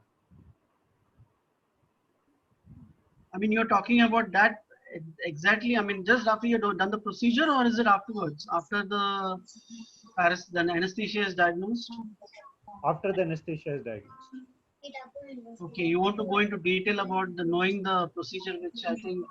No, I think we can avoid that because we have few more questions. Sir, to take.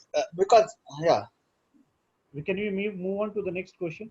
Someone has asked whether steroids we should give pre-operatively or post-operatively. Now that is completely upon the operator. But I would say that if you give one dose of steroids, 8 milligrams of steroid intravenously or perioperatively, that substantially reduces the edema in the post-operative phase. That is one of the ways of controlling the swelling and edema. And the other way of doing it would be to give it as an oral medication post-operatively, post-extraction. But again, as I said, there are literature which says that giving an intralesional steroid, I mean, steroids in the area of the wound would cause impairment of the wound, healing. So it is wiser to give it before the surgery as an intravenous route. If the patient is acceptable, patient accepts the way of doing it, or give a perioperative oral steroid and do the procedure. So just to sum it up, there are various ways by which you can give it. You can give it pre-operatively, you can give it post-operatively. Yeah, you can do it in different ways, and depends on the type of swelling you are expecting. You can go ahead and yeah, and there are conflicting reports, the results of whether pre-operative is better, but post-operative is better. But what is by and large usually agreed upon, when you give pre-operatively, you give the steroid before the inflammatory reaction sets in. So logically, that would give you better results. Because before you put your incision, before you induce the surgical trauma, your steroid is inactive. Absolutely, that's However, right. there are contradicting reports also which says both have given similar results. But there are many studies which says which pre-op is better as well. So, Vijay, anything to add to this? Or yeah, for the sake of postgraduate, there is one good meta-analysis in OOO journal. What they say, if you are giving steroid, by its mechanism of action, it prevents a very basic step of inflammation. That's the release of phospholipase A2 enzyme. So if we are giving steroid, it has to be given before inflammation sets in. So preoperatively is a preferred way, and route of administration can be intravenous, intramacetic. Even the RDC Loni has done study where they have done along with the block. So there is conflicting data. Okay. Yes, yes. Vijay correctly states, pre-operatively would be better, but there is conflicting data to it in literature. So the next question what is asked is, what are the specific tests in COVID times that you would do for third molar surgery? I think Gokul sir has already... This is beyond the scope of this. Yeah. Datarkar sir would best person. Datarkar sir, can you come in? Hello. Hello. Datarkar sir. I think he left. Hello. I think we have Dr. Jayesh Wanwala here. Jayesh Wanwala. Okay. Dr. Wanwala sir. Can sir come in? Dr. Jayesh sir. Jayesh Wanwala sir, can you come in?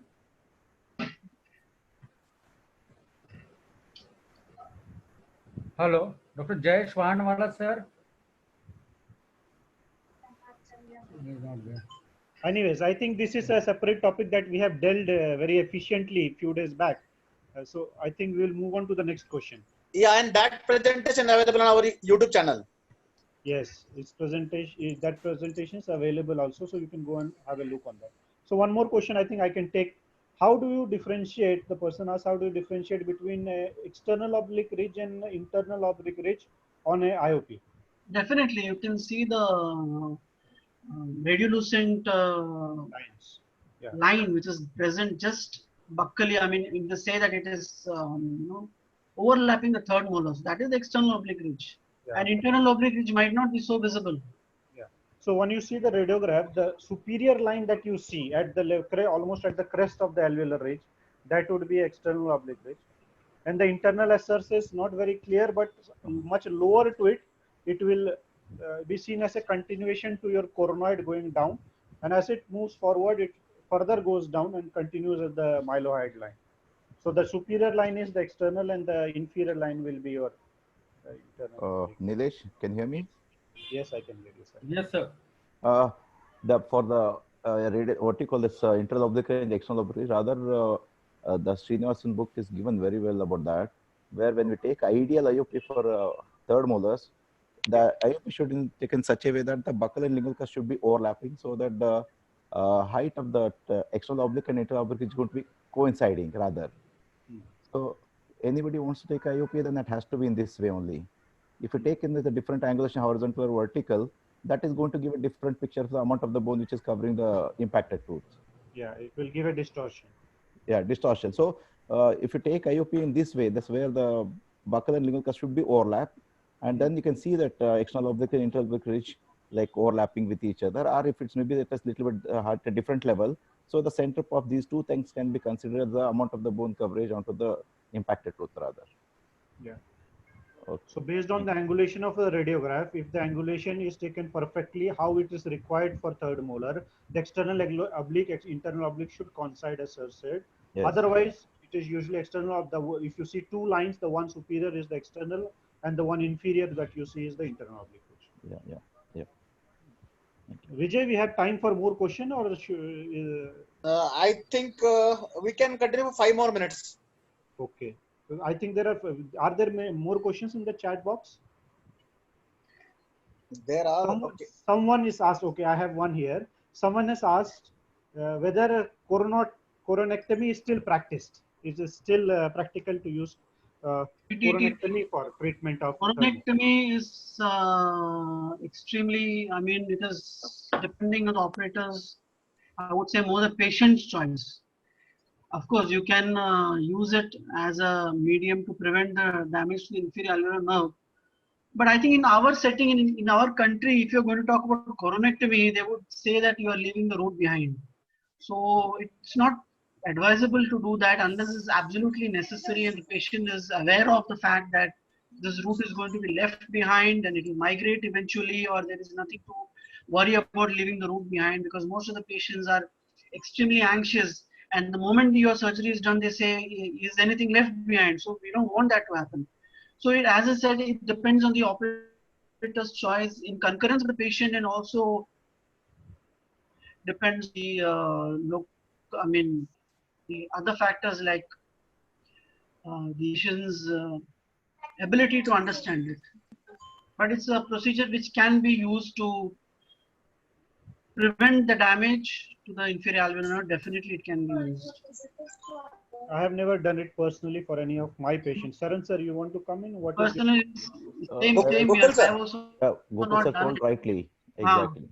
That's the same opinion I'm having. Okay. Next question, Gokul sir. Yeah. That's the role of enzymatic preparation, trypsin, chymotrypsin, bromelain in post-surgical swelling. Yes, these agents can be given to reduce the post-operative swelling, but I personally would give one dose of steroid pre-operatively to reduce the swelling. If you are not able to do it, then trypsin, chymotrypsin can be given for not more a period of 3 days to reduce the edema and swelling. Yeah, for the benefit, I will just like to add here that all the enzymatic preparation, trypsin, chymotrypsin, bromelain, we need to understand their mechanism of action. What they say, they improve microcirculation. What do you mean by microcirculation? They break down the intercellular cementing substances. So actually they are not reducing the edema in actual, rather they are widespreading it, so which relatively appear less. So they are not anti-inflammatory, they just improve the microcirculation, rather the edema which is limited to particular small area, they widespread it, so which relatively appear less. That's the mechanism of action. Yes, Nilesh, you have any question? No, I think I have exhausted my list. I think everything is answered from my list. No, without list also you can ask. No, I think Gokul sir has already given a very, very comprehensive. Simit sir, you want to come in? Simit. Hi, Gokul. Hi. Yeah, it was an extensive and complete review of your third molar, and very beneficial for the postgraduates. Thank you. Right. Any questions, Simit sir? For the no questions. I cannot ask questions to the masters like this. Or any point you want to add for the benefit of postgraduate? The Datarkar sir had asked about the third molar means inferior alveolar nerve resuturing or anastomosis, microanastomosis. Practically, it is not possible, but theoretically, this procedure has been documented in few of the European and American journals where they have practiced. If patient insists, they want to have a chance of the lip numbness, to reduce the lip numbness. This can definitely be done, but this is a very extensive procedure where you have to expose the complete mandible. You have to lateralize the nerve completely, as we do it for implant placement, and it can still be done. So theoretically, yes, it can be done, but it is very extensive procedure. And this procedure, if we explain to one of our patients, none of our Indian patient will get ready for such extensive procedure. Practical point. Agree, sir. Sir, one more thing that commonly asked Viva question: whenever we have lingual nerve injury versus inferior nerve injury, correct, which has a better prognosis? Commonly asked Viva question. 90% of the time, inferior alveolar nerve heals by it and have a better prognosis because it is entrapped into a canal itself. So any nerve entangle or their even they are touching each other and they are not completely transacted and retracted, there is Yes. still a chance of recovery in inferior alveolar. Yes, this is Lingual, something- once transacted, it will have to get it repaired rather than leaving it on its natural path of healing. Yes. So, to summarize, inferior nerve injuries has better prognosis as compared to lingual nerve injuries. Absolutely, that's Vijay, true. Vijay, can I add a point here? Yes, sir. Please. Yes, sir. With that, suppose if you're suspecting a nerve injury, rather we can think of giving a methylprednisone's 5 mg TID dose that way. So that is going to definitely help the patients. I think we have Dr. Raj Shekhar as well. Dr. Raj Shekhar, sir.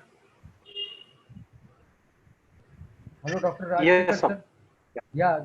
Yeah. Tell me. Yeah. Huh. Can you please guide the students on this? No, actually, as Simit said rightly, it is enclosed within the good canal itself. So chances of recovery are better compared to the lingual nerve injury, the inferior alveolar. Okay, sir. One more commonly asked question by postgraduate: how much amount of bone should be removed during guttering? The amount of bone which you're going to remove is going to be just below the contour of the tooth, and once you see the bleeding, then you can say that you have reached the cancellous bone. And it's it's going to be the depth of the fissure burr which you're going to use, that is 1.5 mm in length. So not beyond that would you remove the bone, because the more chances you're going to go buccally with the burr, then the more chances that you're going to damage the inferior alveolar nerve. But of course, as I said, it comes more from this bone removal. What you're going to do, you're going to do it specifically considering the amount of bone which is present buccally and distally and beyond the contour of the tooth. Okay, sir. Anybody else can answer this also? I think someone also asked about the choice of irrigation during your third molar surgery. Best would be normal saline. Yeah, because it is hypotonic. I mean isotonic. Sorry. Yeah, and like I have seen two people adding betadine, but it hampers your visibility. Yeah, So, without any additional benefit, why to unnecessarily hamper your visibility by adding the betadine or any other colored solution? Absolutely. People have tried sterile water, distilled water. They are usually hypotonic. Isotonic NS would be what I feel would be best. Yes. Anyone to add on this further? Irrigation solution, Yeah, any tips to be added? I think there is some article on povidone iodine, and it says that in the International Journal of Oral and Maxillofacial Surgery that it helps in controlling the bleeding. So I don't know, but if it has visibility, of course, isotonic saline is the best thing. That is for post-operative socket bleeding. You pack the socket with the iodine povidone gauze pack. If you don't have anything, like if you don't have any other hemostatic agent, it itself will help in reducing the ooze which is coming from the smaller vessels or capillaries. It definitely helps in stopping the reducing the bleeding. So it is not intraoperative while irrigation, but it is post-operatively. If you pack the socket, that is where it helps in hemostasis. Simit, the rationale for this one is iodine acts as a tissue fixative. That's what they say. Correct. Yeah. So that is a reasoning for this arrest of the bleeding post-operatively, as you said rightly. Sir, any comment on the temperature of the solution used? Is normal room temperature okay, or it has to be a freezed NS solution? I think you can use a normal saline with a normal temperature. Any added advantage with a cooler solution? Added advantage? With a cooler solution which is a lower temperature. I don't think there is any added advantage, because anyhow you're using that as a coolant to ensure that there is no desiccation of the bone. So since it's already you're using it as in a normal temperature, I don't specifically think that using a much colder solution would help in any way. A normal temperature, normal saline would be beneficial. Yes, thank you, sir. It was very extensive. You have covered all aspects of third molar, and luckily we had a very good participation today. First time today we reached our maximum capacity, that's 500 participants. So I congratulate you for having a nice presentation and all participants for being here. Now I call upon Kende sir to come in. Yeah, it was a full house, Vijay. Congratulates everybody. Thank it you, was sir. a full house. Claps. Claps. Yeah, at the very outset, I would like to apologize first of all for joining you all late because of the traveling from the college to house. Secondly, I would like to congratulate, of course, Dr. Gokul sir and the whole team of Maharashtra State Chapter EOMSI, which has brought this particular presentation, and we have broke all the records of the past, and we have touched 500.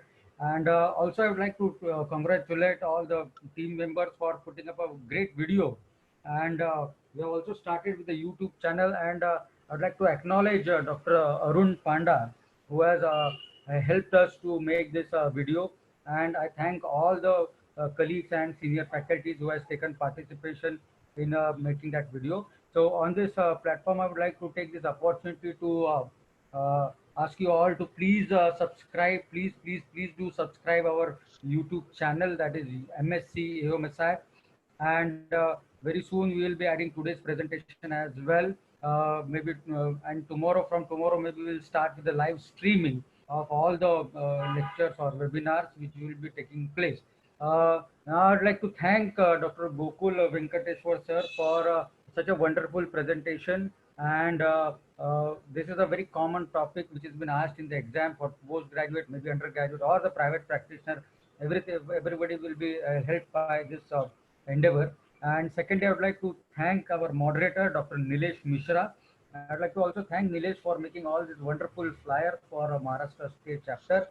And also I would like to thank Vijay, who has taken extra efforts to make all this possible for all of us.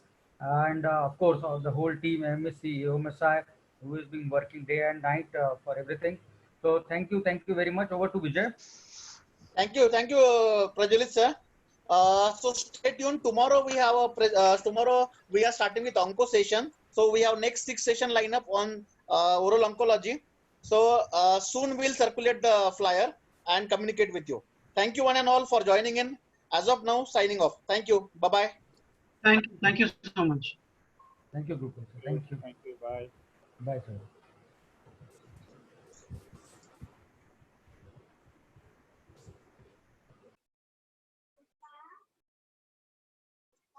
Good.